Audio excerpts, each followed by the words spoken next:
Hello dear students, welcome to my class. Today we will read chapter 5 of Hindi स्पर्श। पाठ का नाम है पर्वत प्रदेश में पावस और इस पाठ के रचयिता हैं सुमित्रा नंदन पंत। पाठ पढ़ने से पहले आपको जैसे कि मैं हमेशा बताती हूँ बोलती हूँ कि इसके सभी प्रश्न उत्तर आपको PDF में दे दिए गए हैं, जिन्हें आपको नीट एंड क्लीन वे में अपनी फेयर नोटबुक में करना है। इसमें अन्य महत्वपूर्ण प्रश्न भी दिए गए हैं जो परीक्षा के लिए बहुत ज़्यादा यूज़फुल हैं, तो उन्हें भी आपको अपनी नोटबुक में करना है। और अब हम पाठ पढ़ेंगे, इससे पहले हम कवि परिचय पढ़ लें। पंत जी के जीवन के बारे में यहाँ बताया गया है कि सुमित्रा नंदन पंत का जो जन्म है वो 20 मई 1900 ईस्वी में अल्मोड़ा ज़िले के कोसानी नामक गांव में हुआ था और इनकी प्रारंभिक शिक्षा अल्मोड़ा तथा कॉलेज शिक्षा प्रयाग के म्योर सेंट्रल कॉलेज में हुई। उन्होंने गांधी जी के असहयोग आंदोलन में भी भाग लिया और इसके लिए इन्होंने अपनी कॉलेज की पढ़ाई को छोड़ दिया और स्वाध्याय में लग गए। अनेक वर्षों तक जो है इन्होंने ये जो है आकाशवाणी से जुड़े रहे और इन्होंने जो है अपनी साहित्य सेवा यूँ तो 4 वर्ष से ही शुरू हो गई थी इनकी, किंतु व्यवस्थित ढंग का जो लेखन है इनको कॉलेज जीवन से प्राप्त हुआ। कॉलेज जीवन से इनका जो व्यवस्थित ढंग का लेखन है वो प्रारंभ हो गया था। इनके साहित्य के महत्व को देखते हुए इन्हें साहित्यकार अकादमिक, सोवियत, रूस तथा ज्ञानपीठ पुरस्कारों से भी सम्मानित किया गया। 28 दिसंबर को इन महान कवि की जो है मृत्यु हो गई, इनका देहांत हो गया। 28 दिसंबर 1977 को यह इस दुनिया को छोड़कर चले गए। इनकी जो रचनाएं हैं वो इस प्रकार हैं: वीणा, ग्रंथि, पल्लव, गुंजन, युगांत, युगवाणी, ग्राम्या, स्वर्णीकरण, स्वर्णधूलि, उत्तरा, अतिमा, कला और बूढ़ा चांद तथा लोकायतन, ये इनकी जो है रचनाएं हैं। इनकी साहित्यिक विशेषताएं इस प्रकार हैं: पंत जी प्रकृति प्रेम और कल्पना के कोमल कवि थे। उनका काव्य रोमांटिक तथा व्यक्ति प्रधान है। प्रकृति का जैसा सुंदर, कोमल और सूक्ष्म वर्णन उन्होंने किया है वैसा अन्य किसी ने भी नहीं किया है। प्रकृति के बाद उन्होंने अपने काव्य में नारी सौंदर्य को स्थान दिया और इसके बाद में ये प्रगतिवाद की ओर बढ़ गए और उन्होंने जो है शोषकों जो शोषण करने वाले मनुष्य थे, समाज के अंदर जो शोषण चल रहा था उसके प्रति क्रोध और दलितों के प्रति सहानुभूति के भाव व्यक्त किए हैं। जैसा माहौल था उस समय का, उस माहौल में जो भी कवि के द्वारा देखा गया और उन्हें लगा, उस पर उन्होंने अपनी लेखनी चलाई, अपने मनोभाव व्यक्त किए और अंत में वे अध्यात्म की ओर मुड़ गए। उनका मानवतावाद सारी मानवता को एक करना चाहता है, वो भेदभाव नहीं चाहते थे और वो चाहते थे कि सभी मनुष्य जो हैं एकता के सूत्र में बंधकर रहें। इनकी जो भाषा शैली है ये शब्दों के कुशल शिल्पी माने जाते हैं और वे शब्दों की आत्मा तक गहरी पहुंच रखते हैं। इनकी भाषा में संस्कृत शब्दों की अधिकता है। इन्होंने ज़्यादा से ज़्यादा संस्कृत शब्दों का प्रयोग किया है और शब्दों का भी ऐसा प्रयोग किया है कि वह पाठक के हृदय को छू लेती हैं। वे कोमल, मधुर और सूक्ष्म भावों को प्रकट करने वाले शब्दों का प्रयोग करते हैं। ऐसे कोमल, मधुर और सूक्ष्म जो हमारे भाव होते हैं ऐसे शब्दों का ये प्रयोग करते हैं। जैसा कि मैंने पहले कहा कि पाठकों के हृदय को छू लेते हैं। पंत जी ने उपमा, रूपक, अनुप्रास और मानवीकरण अलंकारों का अति सुंदर प्रयोग किया है। वे हिंदी के एक गौरवशाली कवि हैं। इन्होंने जो है इन अलंकारों का प्रयोग करके अपने काव्य को और भी निखारा है और अधिकतर इन्होंने इन अलंकारों का प्रयोग किया है रूपक का, अनुप्रास का और मानवीकरण का। अब हम पढ़ेंगे पाठ जिसका नाम है पर्वत प्रदेश में पावस। पावस से तात्पर्य वर्षा ऋतु। पाठ पढ़ाने से पहले या इस कविता को पढ़ाने से पहले मैं आपको इसका थोड़ा सा वर्णन बता देती हूँ कि ये जो कविता है ये किस पर आधारित है। यह कविता जो है वर्षा ऋतु पर आधारित है कि किस प्रकार से वर्षा ऋतु जब होती है तो अपनी अनुपम छटा बिखेरती है और किस तरह से जो जितने भी प्राकृतिक चीज़ें हैं, प्राकृतिक वातावरण है, वो किस तरह से बदल जाता है। वर्षा ऋतु अपने नए नए रूप, नए नए रंग दिखाती है। कई बार तो इतने घने बादल हो जाते हैं कि इतने काले और घने बादल हो जाते हैं कि सब कुछ दिखना बंद हो जाता है, जैसे कि नदियाँ, तालाब, पहाड़, ये सब। और पर्वत प्रदेश हो जहाँ पर ऊंचे ऊंचे पहाड़ हो तो आकाश के और भी करीब जो है ये छटा दिखाई देती है। तो जब आकाश में घने बादल छाते हैं और पहाड़ के ऊपर आते हैं तो इस कविता में बताया गया है कि किस तरह से जो है ऋतु अपने रूप बदल रही थी, किस तरह से वो अपनी छटा बिखेर रही थी, अपना रूप रंग दिखा रही थी, और किस तरह से जो पर्वत है वो फैला हुआ है और उसके ऊपर जो फूल खिले हैं वो अब फूल नेत्र रूपी जो पुष्प हैं, पहाड़ के ऊपर खिले हुए नेत्र रूपी जो फूल पुष्प रूपी जो नेत्र हैं वो जो है तालाब में ऐसे निहार रहे हैं मानो वो तालाब दर्पण हो और पर्वत उसके अंदर, विशाल पर्वत उसके अंदर अपने प्रतिबिंब को देख रहा हो।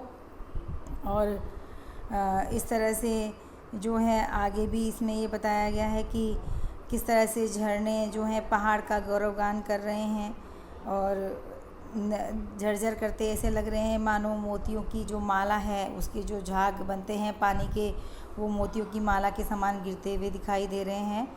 और जब बरसात आती है, तेज़ बादल आते हैं, सफ़ेद और चमकीले बादल आते हैं तो वो ऐसा लगता है, ऐसा प्रतीत होता है कि मानो वो अपने साथ में पहाड़ को ऊपर उठाकर ले जा रहे हों, उसके पंख बन गए हों वो बादल और पहाड़ ऊंचा उठ गया हो और केवल ध्वनि शेष रह गई हो। सभी जितने भी जल के स्रोत हैं उन सब की ध्वनि शेष रह गई हो और वो जो है दिखना बंद हो जाते हैं, केवल आवाज़ ही शेष रह जाती है। और ये सब जो करने वाले वर्षा के जो देवता माने जाते हैं, इंद्र देवता, ये सब ऐसा लगता है मानो वही बादलों के वाहन में बैठकर और अपना इंद्रजाल सब जगह फैला रहे हों। इंद्रजाल से तात्पर्य है कि जादुई जो तमाशा होता है कि एक जादूगरी दिखा रहे हों, सब जगह अपना जो है इंद्रजाल फैला दिया है। सब चीज़ें एकदम से जो है दिखना बंद हो गई हैं, सब प्राकृतिक जितने भी दृश्य हैं वो दिखना बंद हो गए, केवल उनका जो रव है, शोर है, वो शेष रह जाता है। तो इस प्रकार ये कविता है। अब हम पढ़ेंगे। पावस ऋतु थी पर्वत प्रदेश, पल पल परिवर्तित प्रकृति वेश। पर्वतीय क्षेत्र था और ऋतु थी पावस, यानी बरसात का समय था, वर्षा ऋतु का समय था।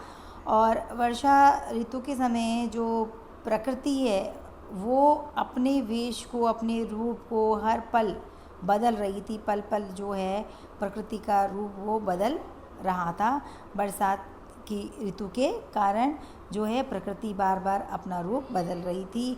कभी धूप, कभी छाया, कभी जो है बरसात, कभी आंधी, कभी तूफान, इस तरह का जो परिवर्तन आता रहता है। तो प्रकृति बार बार अपने रूप को बदल रही थी, बार बार अपनी छटा दिखा रही थी। मेखलाकार पर्वत अपार, जो पर्वत था मेखलाकार यानी कि करधनी के समान बताया गया है। तो करधनी के समान जो पर्वत था वो अपार, दूर दूर तक, अपार जिसका कोई पार न हो, ऐसा दूर दूर तक फैला हुआ था। अपने सहस्त्रद्रग सुमन फाड़, और दूर दूर तक जो पर्वत फैला हुआ था उस पर सैकड़ों फूल लगे हुए थे। और जो वो सैकड़ों फूल है उनको कवि ने उपमा दी है नेत्रों की। उनको बताया है कि जो वो सैकड़ों फूल थे द्रग सुमन, वो जो है पुष्प रूपी नेत्र, जो वो बताए हैं कि पर्वत के वो सैकड़ों हजारों पुष्प रूपी जो नेत्र हैं वह क्या कर रहे थे? अवलोक रहा है बार बार नीचे जल में निज महाकार। निज महाकार अपना महा बड़ा विशाल आकार किसका है? पहाड़ का। तो ऐसा प्रतीत हो रहा था जो पर्वत के ऊपर सैकड़ों सैकड़ों हजारों हजारों फूल लगे हुए हैं वो उसके नेत्र हों, और वही नेत्र हजारों हजारों नेत्र जो हैं वो बार बार अपने महान आकार को, किसके? पहाड़ के महान आकार को नीचे जल के अंदर देख रहे हों, अपने बड़े आकार को नीचे जल में निहार रहे हों। तो आगे पढ़ेंगे। जिसके चरणों में पला ताल, जिसके चरणों में, पहाड़ के चरणों में पला, उसी ने पाला। जो पानी गिरा वो उसके नीचे जो है एकत्रित होकर के वो एक ताल में परिवर्तित हो गया, तालाब में। तो इसके चरणों के नीचे जो तालाब है वो दर्पण सा फैला है, विशाल। वो विशाल जो है वो फैला हुआ है, तालाब फैला हुआ है इसके चरणों में। यहाँ पर विशाल दर्पण के लिए नहीं आया है, विशाल शब्द जो आया है वो पहाड़ के लिए आया है। तो जिसके चरणों में पला ताल दर्पण सा, तो वो जो ताल है वो किसके समान दिखाई दे रहा है? दर्पण के समान दिखाई दे रहा है। और उसी दर्पण में जो पुष्प रूपी पहाड़ के जो नेत्र हैं, पुष्प रूपी नेत्र हैं, वो अपने नेत्रों को फाड़ फाड़ कर बार बार अपने बड़े बड़े आकार को, विशाल आकार को उस दर्पण में, उस तालाब रूपी दर्पण में अपने विशाल आकार को, फैले हुए आकार को देख रहा है या देख रहे हैं। गिरि का गौरव गाकर झरझर और मद में नस नस उत्तेजित कर मोती की लड़ियों से सुंदर झरते हैं जाग भरे निर्जर गिरिवर के उर से उठ उठकर। अब जो है यहाँ पर जो पंक्तियाँ दी गई हैं इसमें मैं आपको नीचे की 3 पंक्तियों से शुरू करूँगी। इसका जो अर्थ है ये ऊपर से नहीं, यहाँ से शुरू होगा कि गिरिवर के उर से उठ उठकर। गिरिवर ये जो है 2 3 ये 5वां पैराग्राफ है, इसकी पहली लाइन, इसकी जो पहली लाइन है, गिरिवर के उर से उठ उठकर, यानी कि जो पहाड़ है उसके उर से, उसकी छाती से उठ उठकर जो पानी है वो पानी यानी झरना जो है वो उठ उठकर ऐसा झाग में परिवर्तित हो रहा है। जैसे वो पानी टकराता है तो वो जो झाग भरा जो निर्जर है, जो झरना है, वो ऐसा प्रतीत हो रहा है कि मोती की लड़ियों से सुंदर। वो जो झाग भरा पानी जब गिरता है नीचे, कहाँ से उठकर? गिरिवर पहाड़ के उर से, छाती से उठ उठकर जो निर्जर है, झरना है, वो इस प्रकार से झाग भरा जो पानी है, पानी का झरना है, वो इस प्रकार से नीचे गिर रहा है मानो वो मोतियों की लड़ियों के समान हो, कि मानो वो जो पानी है झाग भरा वो मोतियों की लड़ियों की तरह सुंदर दिखाई देता है, गिरता हुआ सुंदर दिखाई देता है, मानो मोतियों की लड़ियाँ गिर रही हो झरने से। गिरि का गौरव गा गा कर, और जब वो गिर रहे हैं गिरि का गौरव गाकर झरझर, तो जब वो झरना इस तरह से मोती की लड़ियों जो गिर रही है वो ऐसी प्रतीत हो रही है कि वह किसका गौरव गान कर रहे हों? गिरि का, उस पहाड़ का गौरव गान गाकर झरझर गिर रहे हों। वो जो झरझर की आवाज़ है वो ऐसा प्रतीत हो रही है कि वो जो मोतियों के समान पानी जो झरने से गिर रहा है, वो आवाज़ जो है ऐसा लग रहा है कि वह इस पहाड़ का गौरवगान कर रही हो, इसकी महिमा का बखान झरझर करके इसकी महिमा का बखान कर रही हो, गाकर झरझर, झरझर के रूप में गाकर इसकी गौरवशाली महिमा का बखान कर रही हो। तो जब ये सब चीज़ें होती हैं तो जो दर्शक हैं जब वो देखते हैं तो उनके मन में क्या होता है? मद में नस नस उत्तेजित कर। तो वह क्या कर रही हैं? हमारे जो मन में क्या कर रही है, हमारी नस नस में क्या कर रही है? हमको उत्तेजित कर रही है। ये जो ध्वनि है, ये जो झरना झर रहा है, मोतियों के समान जो पानी की जो लड़ियाँ जब नीचे गिर रही है और उनके गिरने से जो आवाज़ हो रही है, वो आवाज़ जो आती है, वो आवाज़ दर्शक के मन में जो है, दर्शक के मन को उत्तेजित कर देती है, उसके नस नस में उमंग और मद में यानी खुशी में जो आनंद भर देती है। अब वापस से इस पंक्ति को हम वापस से लेंगे। गिरिवर के उर से उठ उठ कर उच्च आकांक्षाओं से तरवर। अब यही लाइन का अर्थ हमने ऊपर लिया था, गिरिवर के उर से उठ कर, इसी पंक्ति का अर्थ हम यहाँ नीचे भी लेंगे। उच्च आकांक्षाओं से तरवर, तरवर जो पेड़ हैं, तो यहाँ पर बताया है कि गिरिवर के उर से उठ उठ कर तरवर। अब यहाँ पर तरवर के लिए आया है, पहले जो छाती से उठा था वो था पानी, अब तरवर। तो जो पेड़ हैं, जो वृक्ष हैं, वो पहाड़ की छाती से उगे हुए ऊंचे उठे हुए हैं, ऊंची आकांक्षाओं के समान ऊंचे उठे हुए से प्रतीत होते हैं। जो पेड़ हैं वो जो है, गिरिवर का अर्थ है पहाड़, और पहाड़ की छाती से ऊंचे उठे हुए निकले हुए जो पेड़ हैं, पहाड़ की छाती से उगे हुए जो पेड़ हैं ऊंचे उठे हुए, वो ऐसा लग रहा है मानो ऊंची आकांक्षाओं की तरह ऊंचे उठे हुए प्रतीत होते हैं।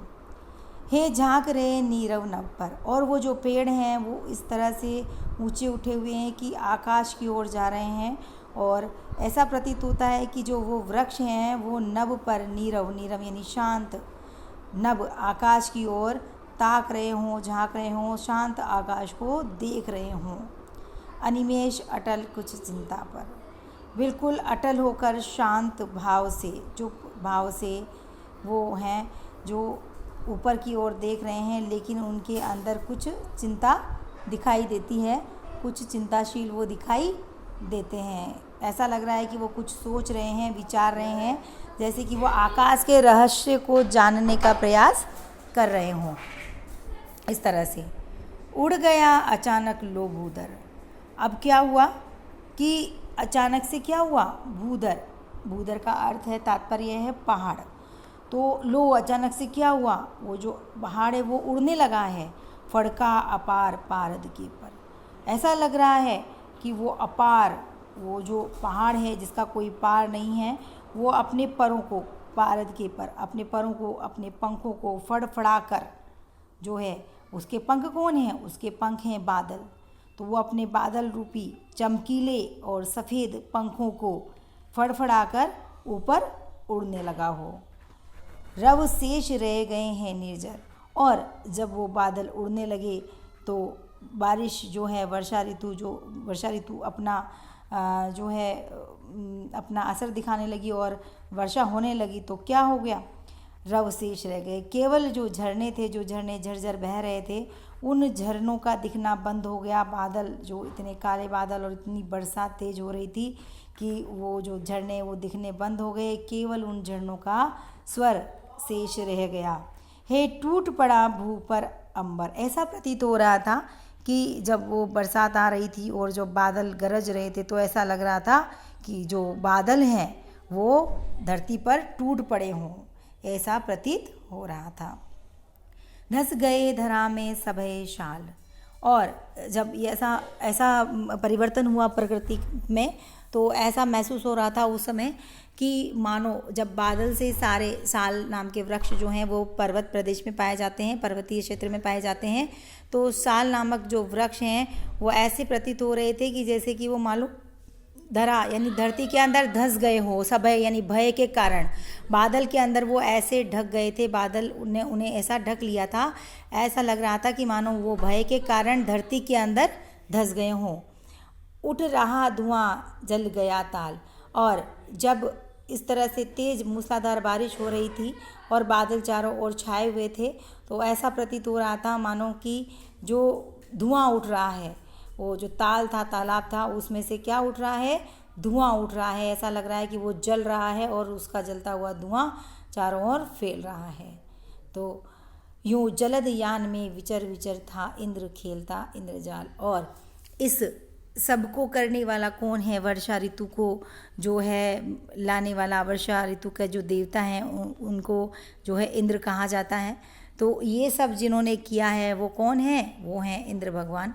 तो इसमें बताया गया है कि यूँ जलद कि इस तरह से, इस प्रकार से जो है प्रकृति की जो छटा को बिल्कुल जो विपरीत कर दिया, जो पहले एकदम ताल शांत था वो जल उठा, वो वर्षा के कारण ऐसा प्रतीत हो रहा था जैसे वो जल रहा है, झरने की आवाज़ शेष रह गई, वो जो झरना है वो दिखना बंद हो गया, वो प्रतीत नहीं हो रहा था, दिखाई नहीं दे रहा था, पहाड़ उड़ा हुआ सा प्रतीत हो रहा था बादलों के पंख लगाकर। तो ये सब जो कौन कर रहा था, ये इंद्रजाल, ये जादू कौन दिखा रहा था, यूँ जलद यान में विचर विचर, इस प्रकार से जलद यान जलद यानी जलद पर्यायवाची है बादल का। तो इस प्रकार से बादलों के यान में, विमान में विचर विचर घूम घूम कर था इंद्र खेलता इंद्रजाल। जो इंद्र भगवान है, जो इंद्र है, वो अपने इंद्रजाल को दिखा रहा है, वो जादुई खेल दिखा रहा था। इंद्रजाल बिखेर रहा था, चारों ओर जादू बिखेर रहा था। तो इस प्रकार से जो वर्षा ऋतु है वो अपनी सुंदर छटा, अनुपम छटा को इस प्रकार बिखेर रही थी। ऐसा प्रतीत हो रहा था कि मानो सब जादू से सब कुछ बदल गया है। इस प्रकार ये जो पाठ है ये आपका यहीं समाप्त होता है और थैंक यू सो मच।